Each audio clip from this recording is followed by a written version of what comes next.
Welcome to the Slop Temple. We pray this video helps. You start by confirming hardware and software match. Make sure your iPad supports external controllers and has Bluetooth enabled. Once done, power the Switch controller and put it into pairing mode. Hold the sync button until LEDs flash. On the iPad, open Settings and toggle Bluetooth on. Look for the controller name in available devices. Tap the controller to pair. If asked, accept any pairing prompts. This establishes the wireless link so apps can detect the controller. Once paired, you need to authorize and configure the controller so games respond predictably. Open a controller-compatible app or go to Settings right arrow General right arrow Game Controller to view the device and customize mappings. Make small adjustments to button assignments or sensitivity now. This prevents surprises mid-game.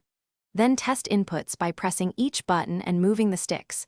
Confirm the app registers actions. If a button fails, repair the controller. If stick drift appears, recalibrate or change sensitivity settings to stabilize control. Finish by confirming stable performance. Close background apps and disconnect any other Bluetooth devices that could conflict, and make sure the controller battery is charged to avoid lag. Start your game and verify full functionality, then save control presets if the app allows.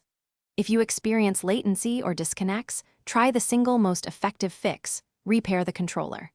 Power cycle the controller and reboot the iPad.